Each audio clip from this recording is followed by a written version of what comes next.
Am I on? Yeah, I am. Well, before I start today, I just wanted to show that my travels today, I passed one of those little book donation things that people have in front of their houses. And I happened to find in there a copy of Wolf Solent by none other than John Cowper Powys, or Powies. I don't know. I still don't know how to pronounce his last name. And I just had to pick it up because, I mean, what are the chances I'm going to see another book by this guy just lying around? So that's exciting. I'll probably try and read this someday. I don't think it's quite long enough. It's only a mere 614 pages. I don't think it's quite long or boring enough for me to read out loud every day on YouTube. But nonetheless, maybe I will someday. Maybe I'll read it again someday. I just something I had to pick up because that was exciting to see out there.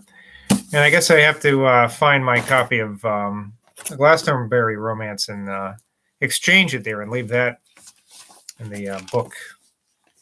What do they call those things? Book library, free libraries for somebody else. Anyway, back to our regularly scheduled program. Johnson, not anything else. Dr. Johnson to Mrs. Boswell. Madame, though I'm well enough pleased with the taste of sweetmeats, very little of the pleasure which I received at the arrival of your jar of marmalade arose from eating it. I received it as a token of friendship, as a proof of reconciliation, things much sweeter than sweetmeats, and upon this consideration I return you, dear Madame, my sincerest thanks. By having your kindness, I think I have a double security for the continuance of Mr. Boswell's, which is not to be expected that any man can long keep when the influence of a lady so highly and so justly valued operates against him. Mr. Boswell will tell you that I was always faithful to your interest and always endeavored to exalt you in his estimation. You must now do the same for me. We must all help one another, and you must now consider me as, dear Madame, your most obliged and most humble servant, Sam Johnson. That's from July 22nd, 1777. Here's one, Mr. Boswell to Dr. Johnson. Edinburgh, July 28th, 1777. My dear sir, this is the day on which you were to leave London, and I have been amusing myself in the intervals of my law drudgery with figuring you in the Oxford post coach. I doubt, however, if you have had so merry a journey as you and I had in that vehicle last year, when you made so much sport with Gwyn, the architect. I remember it well. Incidents upon a journey are recollected with peculiar pleasure. They are preserved in brisk spirits and come up again in our minds, tinctured with their gaiety, or at least their animation with which we first perceived them. Then there's a part in brackets here. I added that something had occurred which I was afraid might prevent me from meeting him, and that my wife had been affected with complaints which threatened a consumption, but was now better. Now here's a letter to James Boswell. Dear sir, do not disturb yourself about our interviews. I hope we shall have many, nor think it anything hard or unusual that your design of meeting me is interrupted. We have both endured great evils and have greater evils to expect.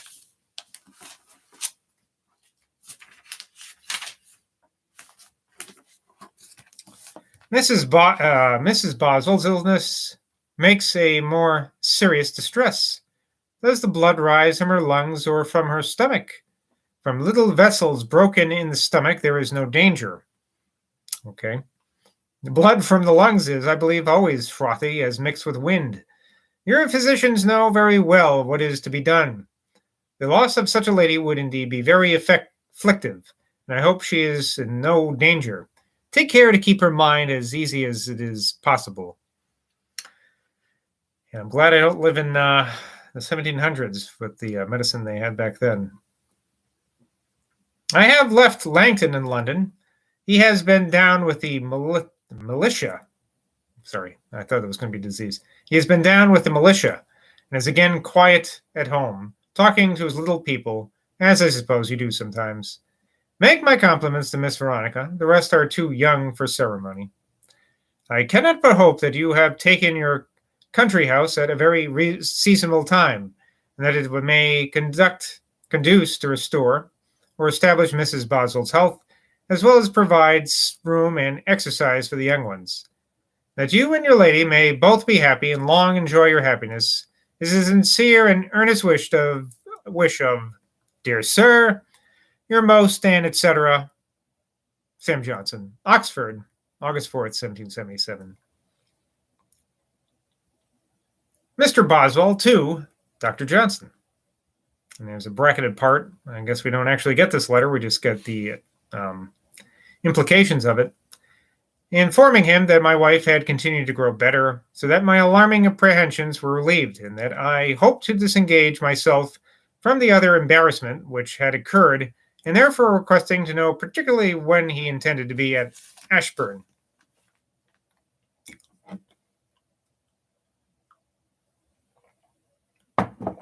Now Johnson's response.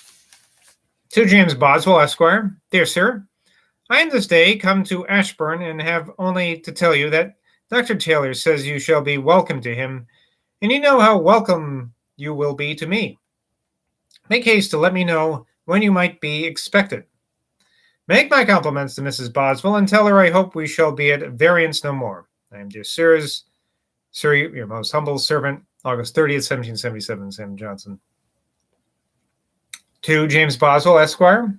Dear sir, on Saturday I wrote a very short letter immediately upon my arrival hither to show you that I am not less desirous of the interview than yourself.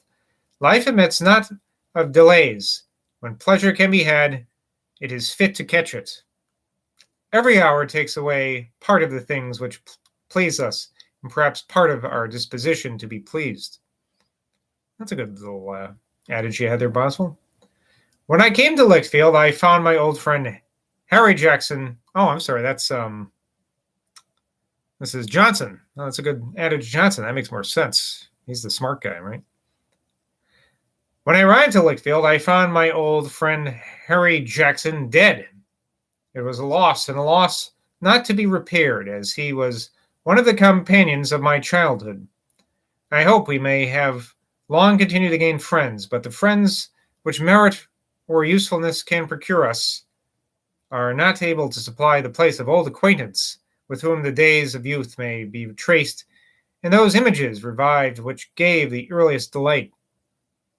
If you and I live to be much older, we shall take great delight in talking over the Hebridean journey.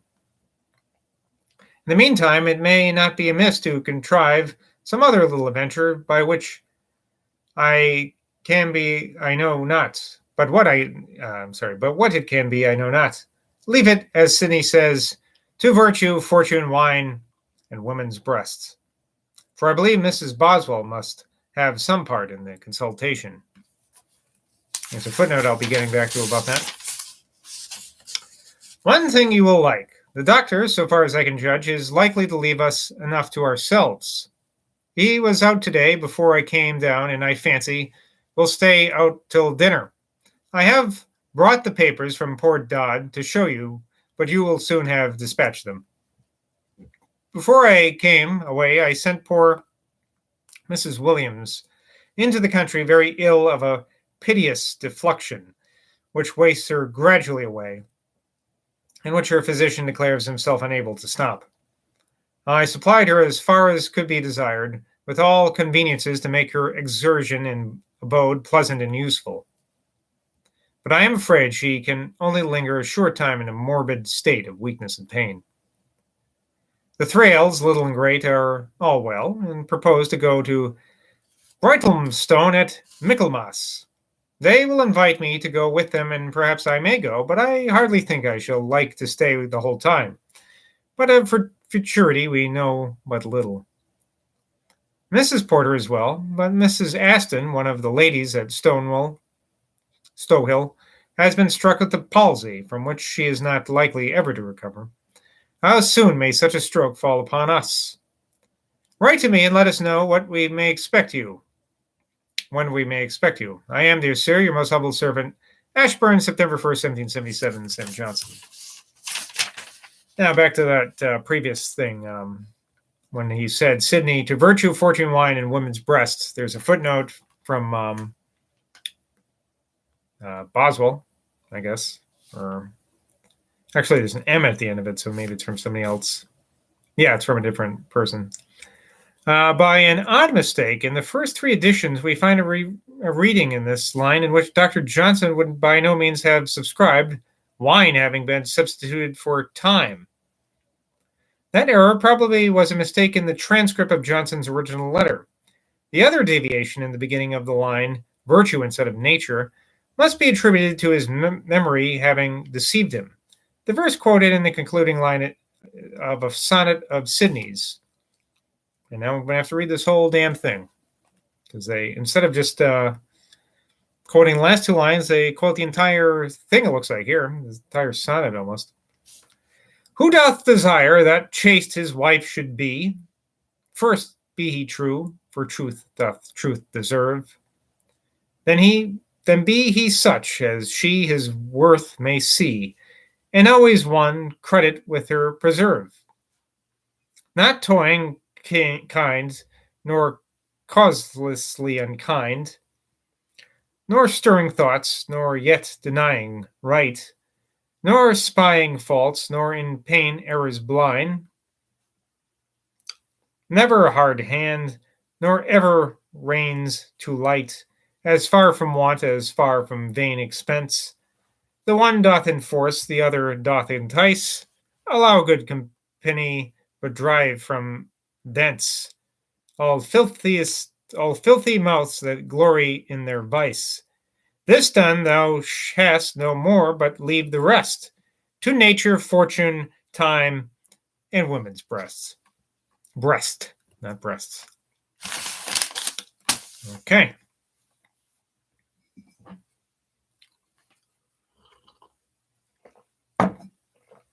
All right, Mr. Boswell to Dr. Johnson, Edinburgh, September 9th, 1777.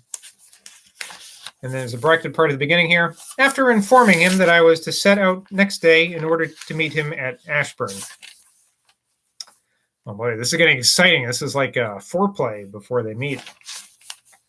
I have a present for you from Lord Hales, the 5th book of Lactantius, which he has published with Latin notes. He is also to give you a few anecdotes for your Life of Thomson, who I find was private tutor to the present Earl of Haddington, Lord Hale's cousin, a circumstance not mentioned by Dr. Murdoch. I have keen expectations of delight from your edition of the English poets. I am sorry for poor Mrs. Williams' situation. You will, however, have the comfort of reflecting on your kindness to her. Mr. Jackson's death and Mrs. Austen's palsy are gloomy circumstances. Yet surely we should be habituated to the uncertainty of life and health. When my mind is enclouded by melancholy, I consider the temporary distresses of this state of being as light inflictions, by stretching my mental view into that glorious after existence when they will appear to be as nothing. But present pleasures and present pains must be felt. I lightly read Rasselas over again with great satisfaction. Since you are desirous to hear about Macquarie's sale, I shall inform you particularly. The gentleman who purchased Ulva is Mr. Campbell of Octaba. Our friend Macquarie was proprietor of 2/3 of it, of which the rent was 156 L, whatever the L is. I don't know. Let's say pounds. I don't know if it is, though. 5S, maybe shillings. 1.5 Ds. This parcel was set up at 4,069 Ls, 5 S's, 1 D, but it sold for no less than 5,540 Ls. The other third of Ulva and the island of Staffa belonging to Macquarie of Ormeg. Its rent, including that of Staffa, 83rd L, 112S, 2.5 Ds, set up at 2,178 Ls, 16S 4Ds, sold for no less than 3,540 Ls. Can I make a side note here? So Boswell likes to, abridge his letters. And sometimes it seems like this parts he's abridging is more interesting than the parts he includes, such as right now. I don't know why he decided to include this part in here and not, other things. It seems pretty arbitrary to me. Anyway. The Laird of Cole wished to purchase Ulva, Ulva, but he thought the price too high. There may indeed be great improvements made there, both in fishing and agriculture, but the interest of the purchase money exceeds the rent so very much that I doubt if the bargain will be profitable. There is an island called Little Colonsay of 10 L's yearly rent, which I am informed has belonged to the Macquaries of Ulva for many ages, but which was lately claimed by the Presbyterian Synod of Argyll in consequence of a grant made to them by Queen Anne. It is believed that their claim will be dismissed, and that Little Colonsay will also be sold for the advantage of Macquarie's creditors. What think you of purchasing this island and endowing a school of college there, the master to be a clergyman of the Church of England? How venerable would such an institution make the names of Dr. Samuel Johnson and the Hebrides? I have, like yourself, a wonderful pleasure in recollecting our travels in those islands. The pleasure is, I think, greater than it reasonably should be, considering that we had not much either of beauty or elegance to charm our imaginations, or of rude novelty to astonish. Let us, by all means, have another expedition. I shrink a little from our scheme of going up the Baltic. There's a long footnote about that I'll have to get to.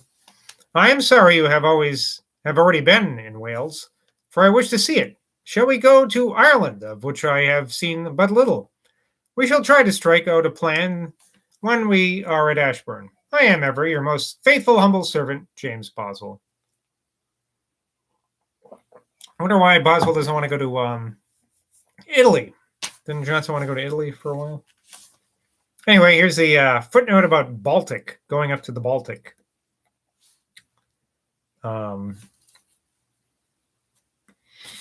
Okay, it takes this form of a letter. Doesn't say who it's from. Let's suppose for the minute that it's from Johnson, but I'm not sure. Ashburn, September 13th, 1777. And this is in quotes. Boswell, I believe, is coming. He talks of being here today. I shall be glad to... Oops, wait a minute. Oh, that's why. I missed the beginning of the footnote. Okay. Backtrack. So this is a footnote about Baltic. This is the real beginning of the footnote.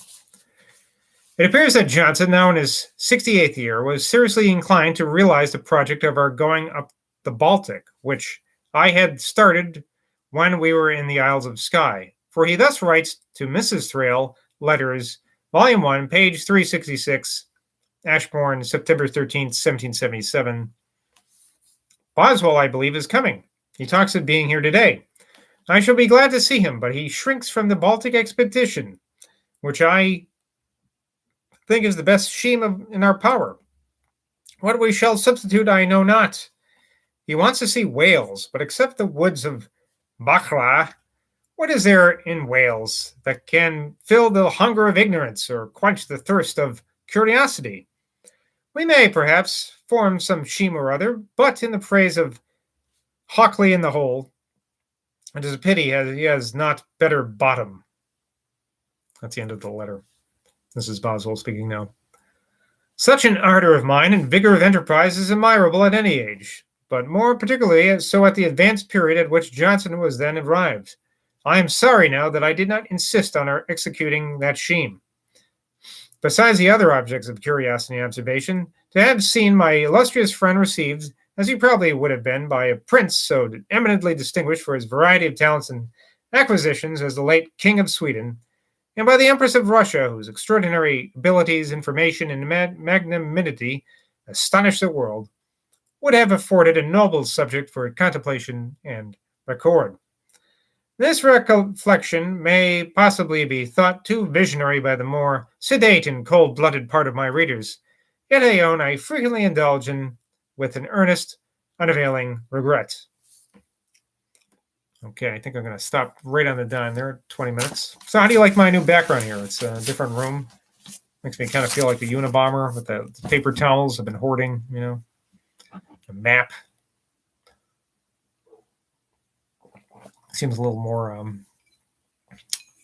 crackpot, I guess. So maybe I'll switch it up again. Anyway, till next time. Bye from Boswell and stream.